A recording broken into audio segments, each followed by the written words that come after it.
नमस्कार मित्रांनो, मी राहुल. एक साधा, प्रामाणिक आणि आपल्या कामाशी प्रामाणिक राहणारा मसाज थेरपिस्ट. आज मी तुम्हाला माझ्या आयुष्यातील एक अशी गोष्ट सांगणार आहे, जी मी आजपर्यंत कोणाला सांगितलेली नाही. ही गोष्ट आहे एका अशा रात्रीची, ज्या रात्रीने माझं संपूर्ण आयुष्यच बदलून टाकलं. मी दरवाजावर हलकी टॅप केली. आतल्या खोलीतून अतिशय हळूवार आणि मखमली आवाज आला, "कम इन राहुल." मी दरवाजा ढकलून आत पाऊल टाकलं आणि समोरचं दृश्य पाहून क्षणभर मी तिथेच थबकलो. रोजची खोली आज पूर्णपणे बदललेली होती. खोलीतले मुख्य दिवे बंद होते. केवळ कोपऱ्यात जळणाऱ्या सुवासिक मेणबत्त्यांचा मंद, पिवळसर प्रकाश संपूर्ण खोलीत पसरला होता.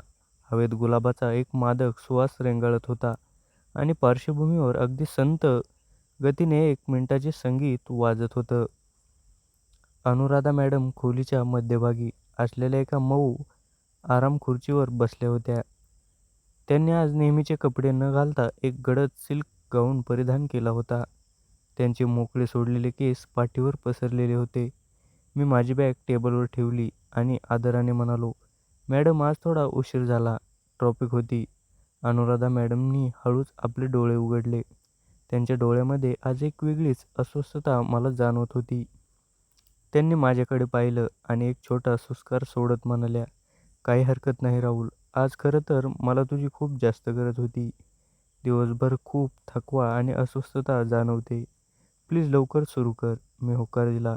मी माझ्या बॅगमधून सुवासिक तेलाची बाटली काढली. तेल हातावर घेऊन मी दोन्ही हात एकमेकांवर घासले, जेणेकरून हातांमध्ये उबदारपणा येईल. मी मॅडमच्या मागे जाऊन उभा राहिलो. मॅडमनी आपली मान आणि खांदे सैल सोडले. मेणबत्तीच्या प्रकाशात त्यांची त्वचा चकाकत होती. मी माझे उबदार हात हळूच त्यांच्या खांद्यावर ठेवले. जसा माझ्या हाताचा पहिला स्पर्श त्यांच्या त्वचेला झाला, अनुराधा मॅडमच्या शरीरातून एक हलकीशी लहर धावून गेली. त्यांनी आपले डोळे घट्ट मिटून घेतले आणि त्यांच्या ओठातून एक मंद सुस्कारा बाहेर पडला. मी नेहमीप्रमाणे प्रोफेशनल राहण्याचा प्रयत्न करत होतो, पण आज मॅडमच्या शरीराची ऊब आणि त्या खोलीतील शांतता माझा ताबा सोडत होती. मी हळूवार पाठीवर मसाज करायला सुरुवात केली. तेलाच्या ओलसरपणामुळे माझे हात अत्यंत लयबद्ध रीतीने फिरत होते. मसाज करत असताना माझा श्वासही आता वाढू लागला होता. मी जसजसा हात फिरवत होतो, तसतशी अनुराधा मॅडमची अस्वस्थता वाढत होती. त्या स्वतःला खुर्चीवर मागे ढकलत होत्या. जणू त्या माझ्या या स्पर्शात स्वतःला विसरून पाहत होत्या. "राहुल," अनुराधा मॅडमनी अगदी हळू आणि कातर आवाजात मला आवाज दिला. "जी मॅडम." मी मसाज थांबवत विचारलं. "थांबू नकोस. तुझे हात खूप उबदार आहेत." "मला मला खूप वेळ वाटतंय आज." त्या श्वास रोखून म्हणाल्या. मी पुन्हा मसाज सुरू केला. आता माझे हात खांद्यावरून पुढे सरकत गळ्याच्या भागापर्यंत पोहोचले. मॅडमनी आपल्या मान मागे झुकवली, जी थेट माझ्या छातीला जाऊन टेकली. त्यांच्या केसांचा सुगंध माझ्या नाकात भरला. खोलीत उष्णता आणि आम्हा दोघांच्या श्वासाची गती आता शिगेला पोहोचली होती. माझा स्वतःचा ताबा आता सुटत चालला होता. अचानक अनुराधा मॅडमनी माझे दोन्ही हात आपल्या हातांमध्ये घट्ट पकडले. मला वाटले की कदाचित माझी काही चूक झाली आणि मॅडम माझ्यावर रागावणार. मी दचकून मागे सरकू लागलो, पण मॅडमनी माझी पकड सैल होऊ दिली नाही. त्यांनी उलट माझे हात अधिकच घट्ट पकडून ठेवले. त्या खुर्चीवरून अत्यंत संथपणे उठल्या आणि मागे वळाल्या. आता त्या माझ्या अगदी समोर उभ्या होत्या. आम्हा दोघांमध्ये एका इंचाचेही अंतर नव्हते. माझे हृदय एखाद्या वादळासारखे धडधडत होते. मॅडमचे ओठ हलके थरथरत होते आणि त्यांच्या डोळ्यात केवळ आणि केवळ माझ्यासाठीची एक तीव्र ओढ दिसत होती. श्रीमंतीचा तो सगळा बुरखा गळून पडला होता. तिथे फक्त एक स्त्री उभी होती, जिला कोणाच्याही सोबतीची तीव्र भूक होती. त्यांनी माझ्या डोळ्यात थेट पाहत त्यांचा एक मऊ हात हलकेच माझ्या गालावर ठेवला आणि म्हणाल्या, "राहुल, आजपर्यंत अनेकदा या शरीराचा थकवा दूर केलास, पण आज या मनाचा एकटेपणा कायमचा मिटवून टाक." तिच्या या शब्दांनी खोलीत जणू विजेचा करंट पसरला. मी काही बोलणार त्याआधीच अनुराधा मॅडमनी पुढे होऊन मला थेट आपल्या मिठीत ओढले आणि त्या रात्री मर्यादांची सर्व बंधनं गळून पडली. मॅडमनी जसं मला त्यांच्या मिठीत ओढलं, तसं क्षणभर माझा श्वास रोखला गेला. एका अत्यंत श्रीमंत आणि सुंदर स्त्रीच्या शरीराची ऊब मला इतक्या जवळून जाणवत होती. त्यांचा तो रेशमी सिल्क गाऊन माझ्या हातांचा स्पर्श करत होता. मी पूर्णपणे सुन्न झालो होतो. डोक्यात एकीकडे विचार येत होता की, राहुल तू हे काय करत आहेस? ही तुझी नोकरी आहे, तुझी मर्यादा आहे. पण दुसरीकडे माझ्या मनातील भावना आणि अनुराधा मॅडमच्या डोळ्यांमधील ती तीव्र ओढ मला मागे सरकू देत नव्हती. मी अगदी हलक्या आवाजात थरथरत्या सुरात म्हणालो, मॅडम हे चुकीचं आहे. मी इथे फक्त तुमच्या कामासाठी. पण त्यांनी माझे शब्द पूर्ण होऊच दिले नाही. त्यांनी आपला मऊ हात माझ्या ओठांवर ठेवला. त्यांच्या हाताचा तो स्पर्श इतका उबदार होता की माझे शब्द तिथेच विरघळून गेले. त्यांनी आपले डोळे माझ्या डोळ्यात रोखले. त्यांच्या डोळ्यात अश्रूंची एक हलकी कडा होती, ज्यामध्ये त्यांचा आवाजावरचा एकटेपणा साफ दिसत होता. त्या अगदी हळू आवाजात म्हणाल्या, आज मला मॅडम म्हणू नकोस राहुल. आज मी फक्त एक स्त्री आहे, जी गेले अनेक वर्ष या अथांग बंगल्यात फक्त एका कोरड्या सुखात जगत आहे. आज मला तुझी सोबत हवी आहे. त्यांच्या त्या शब्दांनी माझ्या मनातला पुरुष जागा झाला. माझ्या मनावरचा आणि बुद्धीवरचा ताबा पूर्णपणे सुटला. मी माझे दोन्ही हात हळूच त्यांच्या पाठीवर ठेवले आणि त्यांना अधिक जवळ ओढलं. खोलीतल्या सुवासिक मेणबत्त्यांचा प्रकाश आता आमच्या दोघांच्या सावल्या भिंतीवर मोठ्या करून दाखवत होता. हवेतला गारवा जणू संपला होता आणि खोलीत एक वेगळीच उष्णता निर्माण झाली होती. मी माझ्या हातांनी त्यांच्या केसांमधून बोट फिरवायला सुरुवात केली. त्यांचे ओले केस अजूनही सुगंधित होते. अनुराधाने आपला चेहरा माझ्या छातीवर लपवला. तिचा वेगवान श्वास माझ्या छातीला स्पर्श करत होता. मला माझ्या हृदयाचे ठोके इतके जोरात ऐकू येत होते की जणू संपूर्ण खोलीत फक्त तीच एक धडधड घुमत होती. मी हळूच माझे हात त्यांच्या खांद्यावरून खाली सरकवले. तेलाचा तो गुळगुळीतपणा आणि त्यांच्या त्वचेची मखमली ऊब यामुळे माझे हात स्वतःशी दिशा शोधत होते. आम्ही दोघेही त्या भावनांच्या प्रवाहात वाहून गेलो होतो. तिथे कोणतीही मर्यादा उरली नव्हती, की श्रीमंत, गरीब असा कोणताही भेद उरला नव्हता. अनुराधांच्या ओठांमधून निघणारे छोटे सुस्कारे त्या खोलीतल्या शांततेला भेदत होते.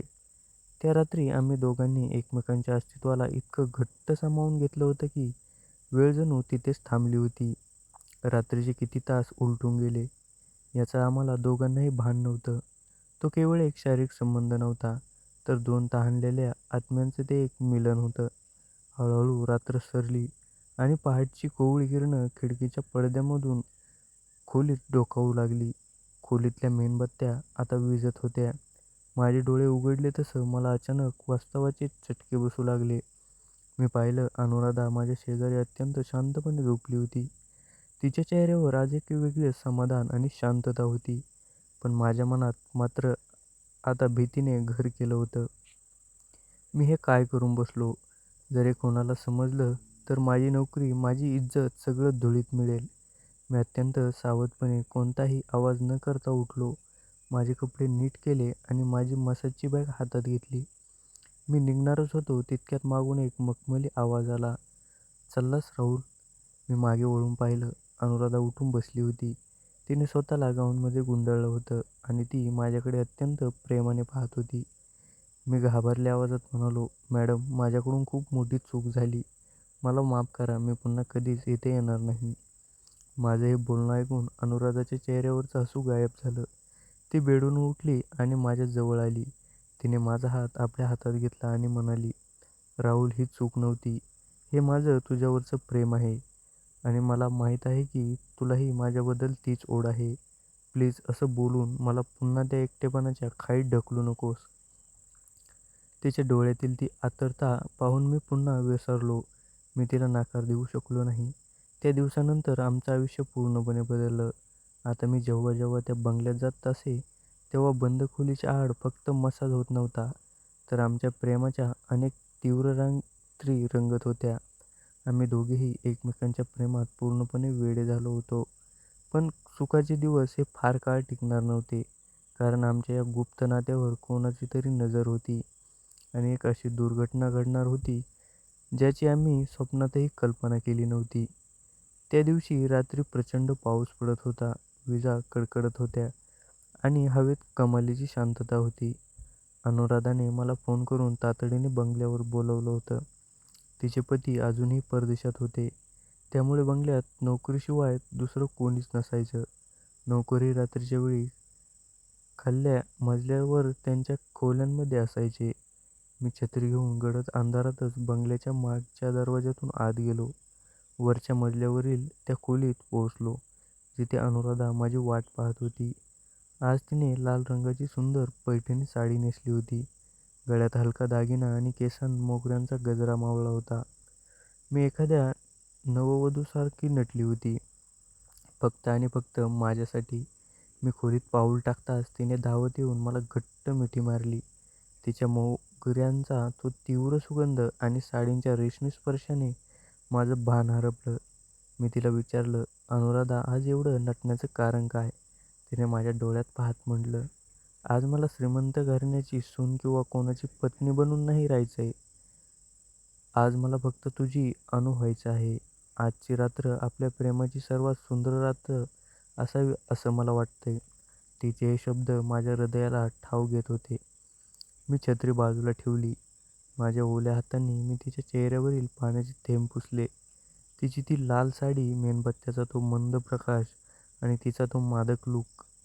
माझ्यातल्या भावनांचा बांध पुन्हा एकदा फुटला. मी तिला हळूच उचललं आणि बेडवर नेऊन बसवलं. मी तिच्या पाठीवरची साडीने पिन हलकी काढली, ज्यामुळे तिचे गोरे खांदे आणि सुंदर मान पुन्हा एकदा मोकळी झाली. मी सुवासिक तेलाचे काही थेंब तिच्या पाठीवर आणि मानेवर सोडले. तेलाचा तो उबदारपणा आणि माझ्या हातांची जादू जशी तिच्या त्वचेचा शिवली, तसे अनुराधाने बेडची चादर आपल्या हातांनी घट्ट पकडले. तिच्या ओठांतून निघणारा तो मंद, थरथरणारा सुस्कारा बाहेरच्या पावसाच्या आवाजात मिसळून जात होता. आम्ही दोघेही एकमेकांच्या मिठीत पूर्णपणे हरवून गेलो होतो. जगाचा, समाजाचा कसलाही विचार आमच्या मनात नव्हता. खोलीतली उष्णता शिगेला पोहोचली होती. अनुराधाच्या श्वासांची गती इतकी वाढली होती की तिची धडधड मला माझ्या छातीवर स्पष्ट जाणवत होती. त्या रात्री आमच्या नात्याची तीव्रता एका वेगळ्याच उंचीवर पोहोचली होती. पण निसर्गाला कदाचित आमचं हे सुख मान्य नव्हतं. आम्ही दोघे जेव्हा एकमेकांच्या कासाट्यात पूर्णपणे गुंतलो होतो, नेमक्या त्याच वेळी खालच्या मजल्यावर एक गाडीचा मोठा हॉर्न वाजला आणि त्यानंतर बंगल्याच्या मुख्य दरवाजाची बेल सलग वाजायला लागली. मी दचकून बाजूला झालो. अनुराधाचीही पाचावर धारण बसली.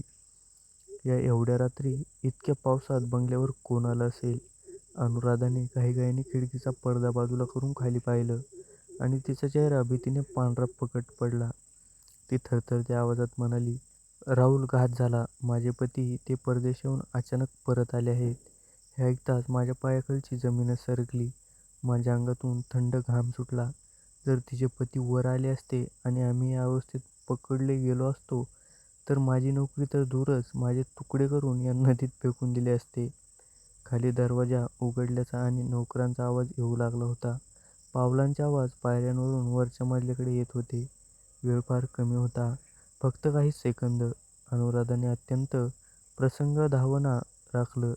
तिने तिची साडी कशीबशी सावरली, तिचे विस्कटलेले केस नीट केले. तिने माझा हात पकडला आणि खोलीच्या कोपऱ्यात असलेल्या एका गुप्त दरवाजाकडे मला नेलं. हा दरवाजा बंगल्याच्या मागच्या जिन्याकडे जात होता, जो थेट बागेत उघडायचा. ती डोळ्यात अश्रू आणून माझ्याकडे पाहत म्हणाली, "राहुल, इथून लवकर निघ. अजिबात मागे वळून पाहू नकोस. जर तू पकडला गेलास तर आपण दोघंही संपू." मी माझी बॅग आणि कपडे सावरत त्या गुप्त दरवाजाकडे बाहेर पडलो. मी मागच्या जिन्यावरून खाली उतरत असतानाच मुख्य खोलीचा दरवाजा उघडल्याचा आवाज मला आला. अनुराधाचे पती खोलीत आले होते. मी मागच्या बागेतून धावत बाहेर पडलो. बाहेर मुसळधार पाऊस सुरू होता, पण माझ्या अंगाला सुटलेला घाम त्या पावसाच्या पाण्यापेक्षाही थंड होता.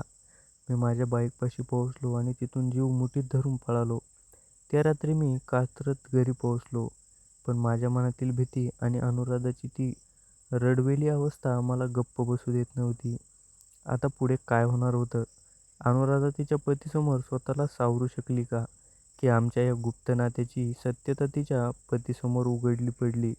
पुढे काय झालंय हे ऐकण्यासाठी भाग 2 कमेंट करा.